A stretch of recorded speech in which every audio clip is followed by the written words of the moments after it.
자기 기분에 따라서 출석을 잘 안 했던 아이는 시키지 마십시오. 할 놈은 하고 안 할 놈은 돈지랄하고 그러는 것입니다. 이런 아이는 죄송하지만 그냥 정신을 더 차려야 됩니다. 곧 원서 시즌입니다. 어머님들 이제부터 원서 마감되는 1월 초까지 정말 고난의 시간을 보내실 겁니다. 수능 점수는 사실 그 누구도 만족하지 못해요. 그냥 받아들이는 거지 다 아쉬움이 남습니다. 이런 고민하실 겁니다. 내가 여길 보내려고 이날이 때까지 그 난리를 쳐가면서 애를 키웠나? 지금 우리 아이 적정으로 뜨는 그 대학이 얼마나 마음에 안 드십니까? 이 눈에 차지하는 이 대학이라는 카드와 재수라는 카드를 놓고 생각 많으시지요. 근데 말입니다. 고3 때 안 한 놈이 재수한들 뭐 달라질까? 이래서 사실 고민이 되는 거거든요. 제가 입시를 해오면서 재수를 해도 되는 아이와 재수를 하면 안 되는 아이를 판단하는 나름의 기준이 있습니다. 잘 들어보시고 후회 없는 결정을 하시길 바랍니다. 일단 재수를 시켜도 되는 아이 유형입니다. 첫 번째, 야수의 심장을 가진 아이는 한 번 더 시켜도 됩니다. 수능은 야수의 심장을 가진 자가 유리한 게임입니다. 이 원기옥을 끌어모아서 수능날 빵 터뜨려야죠. 이때 그 긴장감과 중압감을 이기지 못하고 대부분은 평소보다 점수가 떨어지게 됩니다. 근데 잠깐 여기서 어머님들이 기준을 좀 다르게 잡으셔야 됩니다. 아이가 육모고모에서 받았던 점수에서 한 등급 떨어졌다. 이건 떨어진 게 아니에요. 한 2등급 받다가 5등급 받았다. 이 정도는 돼야 떨어진 겁니다. 한두 등급 정도 떨어지는 건 어머님 자녀만 그런 게 아닙니다. 대부분 그렇습니다. 수능이 원래 그런 겁니다. 아이 키우면서 이건 엄마가 더 잘 아실 거예요. 아이가 큰 시험에서 의외로 담담하고 크게 당황하지도 않고 점수 등락폭도 크지 않고 그냥 평소 하던 것처럼 나왔어요. 그럼 일단 이 아이는 큰 리스크가 없는 겁니다. 수능에서 가장 큰 리스크는 기껏 공부 다 했는데 수능 당일에 너무 떨어서 망치고 나오는 겁니다.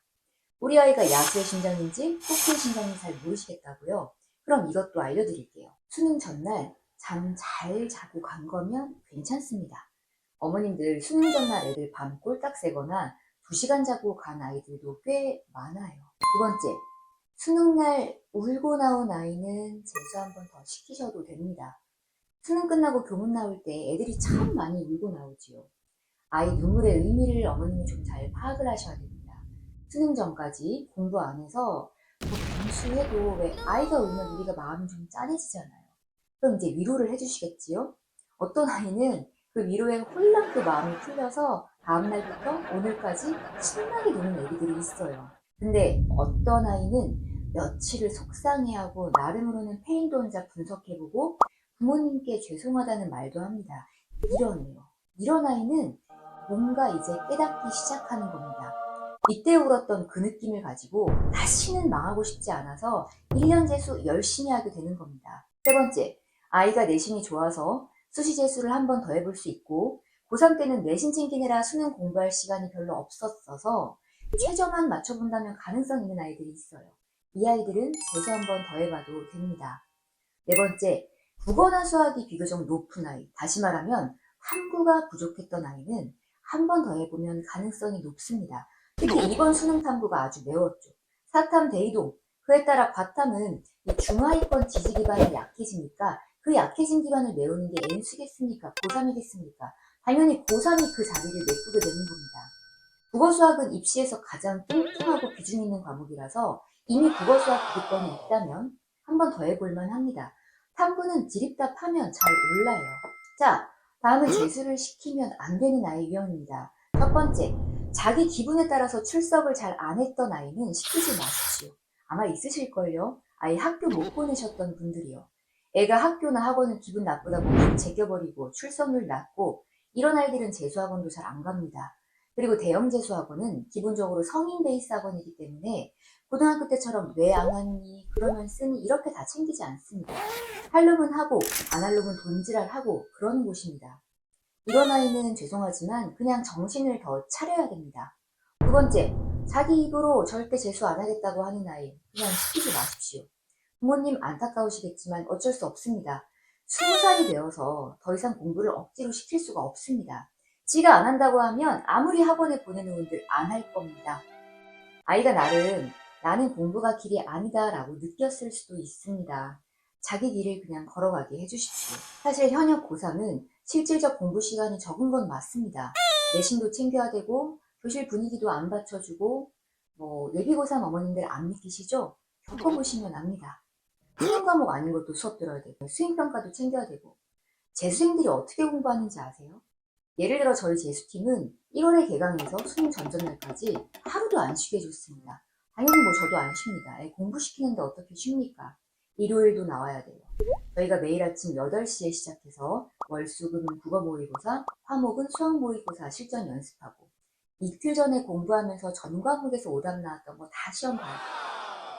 그러고 나서 그날 아이에게 할당된 커리큘럼 다 완수하고 숙제 검사 받아야 되고 혼나고 그렇게 공부시킵니다. 이게 현역이랑 애초에 게임이 안 됩니다. 얘들은 밥만 먹고 하루 종일 수능 공부만 하는데요. 그리고 판이 깔려야 됩니다. 네가 그날 국어는 뭘 하고 수학은 몇 문제를 풀어야 되고 영어는 단어를 여기서부터 여기까지 외워야 되고 한문은 수업 듣고 문제집은 이거 풀고 외우는 것까지 시키고 이렇게 판을 다 짜줘야 애들이 합니다. 아이들이 참 철없고 생각 없어 보여도 얘기해보면 부모님이 날 위해 고생하시는 거 압니다. 재수하니까 애들이 알더라고요. 재수하면 철은 듭니다. 아이마다 발달 속도가 달라요. 남자아이들이 좀 더 느린 편이고 어쩌겠습니까? 내가 4배 아파서 낳은 자식 내가 기다려줘야지요. 그게 부모의 역할이겠지요. 아이를 기다려주는 것. 사람이 바뀌어야 공부하거든요. 혹시 재수시키실 마음이 있으신 어머님들은 요 시기에 쿠팡 상하차라도 한번 알바를 시키시고 재수시키는 거 추천합니다. 얘들도 좀 알아야 돼요. 세상을 좀 알아야 됩니다. 저는 제 아이라면 한 번은 더 기회를 줘볼 것 같기는 합니다. 의외로 아이들이 나중에 원망하는 건 그때 왜 나를 그렇게 공부를 하라고 괴롭혔냐 이게 아니라 그때 왜 나를 좀 더 공부시키지 않느냐 하는 겁니다. 양육의 최종 목표는 독립입니다. 이 아이를 세상 밖에 이제 내놓아야 하는 건데 무기는 쥐어주고 내놓아야지. 한국에서는 그게 학벌입니다.